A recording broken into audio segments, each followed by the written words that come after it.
Hey everybody, it's SmallgGay. I voyaged out of the house today after being sick in bed for 6 days. And I went to the movies, and there were 4 movies that I wanted to see at my movie theater. And I was just like, on my little, weak little legs, And so I said, well, there's 4 that I want to see. Whichever one I can get to, I'll see. And the movie that I turned out to see was The Fighter.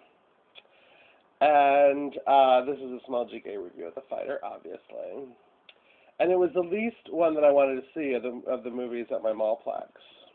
I'd rather have seen Tron or True Grit or Tangled. Those are the ones that they were showing that I wanted to see. But I went to The Fighter. And I love movies like this, where you don't really... I've been kind of out of it. I was so busy over the holidays. I'd read a few blurbs that said that the story was a little cliche, but the acting was great, and I knew that it was about fighting, obviously. So I just kind of went, not knowing anything other than that. I knew who the stars were, and I didn't know anything other than that, which is a really great way to see movies. And I think that in general, our culture is review saturated. I think that people are too driven by reviews, and I think that they get their opinions from reviews, and I don't think it's a good thing. I think in a lot of ways it's best just to let movies happen. Now, mind you, most of the reviews for The Fighter have been positive, but I think it's a hell of a lot better than even a lot of the critics are saying. I think it's one of the best boxing movies I've ever seen. I think it's absolutely incredible. I thought the world of it. I really, really loved the hell out of this picture. It's very strange because I'm like a big gay, even though I'm SmallgGay. I'm gay, and I'm not really that into sports.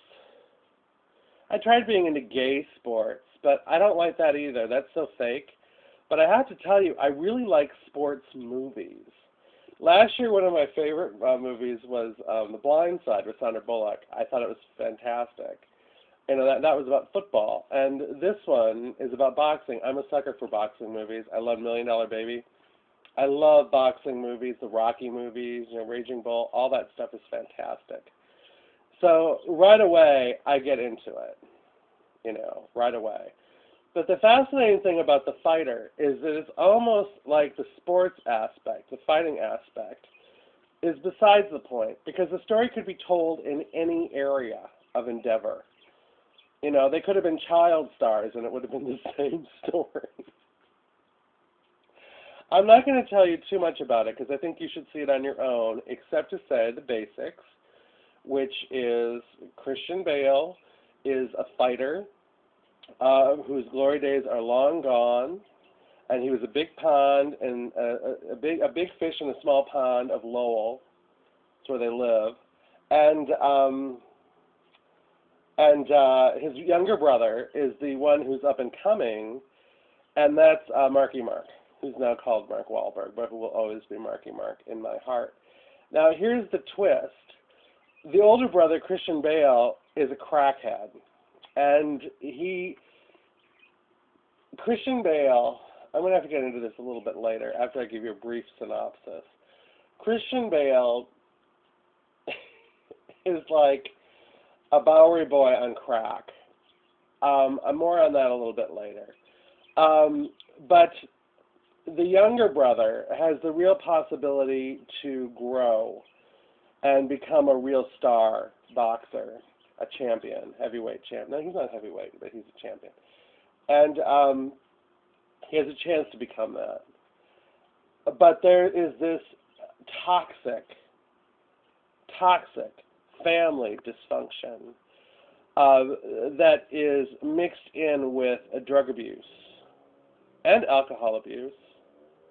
I mean, they barely got into it, but there's a lot of cocktails going on there, too. All these addiction issues and family dysfunction issues that are so and denial that are so insidious, and the family is torn into these factions and loyalties that are endlessly fascinating. And on top of that, then Mark Wahlberg's character meets a young waitress in a bar, played by Amy Adams, who's always a joy, except in that horrible, pretentious nun movie. But everything else she's great in. I mean, she was great in that. I just can't stand Meryl Streep, and I can't stand those anti-Catholic movies. I hate them. But no problems with that there. There's no worries with this one. But between her arrival and the outsiders' look at this family dysfunction sparks a whole lot of stuff that really shake the family to their bones. Now, I'm not going to say anything more beyond that, except that it's really great. It's really great. Now, people have said that it's, hang on, she'll come back. People have said it's really predictable. I honestly had no idea what was going to happen next. Towards the end, maybe it might be predictable to some viewers, but I think there's a lot of surprises and a lot of fresh takes in this story. And the whole thing about the family dysfunction and the addiction issues mixed in with a sports movie, I thought was really compelling. Now, the director of this one, David O. Russell. I'm taking notes, everybody, just like Tammy Bruce does. David O. Russell, I'd seen one of his movies before. I'd only seen one, though. You know, I saw I Heart Huckabees, which I thought was too smart for its own good. I thought it was fascinating, but a little over the, not a little, completely over the top and really pretentious. I Heart Huckabees could have been made in the 60s. It's that kind of heavy-handed, outrageous. It's like cutting-edge Buddhist. Whatever. I mean, I liked it, but I could never watch it again. And I had issues with it. This is a really refreshingly different film, and that it's much more down to earth. It has the same kind of insight into human behavior and human psychology that I Heart Huckabees had. But he's using his powers for good rather than to show off how much smarter he is and more spiritually developed he is than everybody else in this movie. I was pleasantly surprised to hear that he directed it. I didn't know going into it. I thought it was pretty. I thought he did a great job, actually. I really did. Mark Wahlberg is great as always. He does a solid job, but the real knockout for the actors is Christian Bale. As I said, Christian Bale is like Hunt Hall on crack. And the performance verges on caricature and clowning. And there are times when you're thinking, this is really getting over the top. And then he anchors it with those eyes of his. I've never seen Christian Bale give a better performance. He's often just kind of the pretty guy, like he was in that Terminator movie and the Batman movies. I mean, he's kind of brooding in Batman movies, but you know what I mean? I loved him. My favorite Christian Bale movie before this was American Psycho, which I thought was terrific satire. And he was really good looking and fabulous in that. This movie brings him to a new echelon, I think, of acting. And he's definitely going to get, both of them are going to get nominated, but I think that Christian Bale has a real chance of getting Best Supporting Actor, even though they're basically both leads. His character is so strong, and throughout the film, it's kind of like one of those films with two male leads. But I think that he's going to get at least a nomination for Best Supporting Actor. I have to see the other movies, but right now I'm thinking he could get it. That's how strong his performance is. And I was pleasantly surprised and blown away. You know, really, really incredibly intense performance. And just you can't turn your eyes away from him. Now, Amy Adams is great as always. A lot of people could have played her part. She does it with gusto. She's terrific as always. And the scene where I love how tough she was and how she was facing down the family. The family is kind of more interesting than Mark Wahlberg and Amy Adams. They're kind of like the normal people, so-called normal people, at the mercy of this intense, dysfunctional family. And the reason why I have this woman up, who you may not know, her name is Melissa Leo, and she has to win Best Supporting Actress for this film. Her performance is indelible. It is one of the greatest all-time intense Monster Mother performances. I'm a fan of Monster Mother, and this one is over the top. It is over the top. It is a case study of enabling, of denial, of favoritism. She is so vindictive and evil and clutching to power, and yet she's completely sympathetic.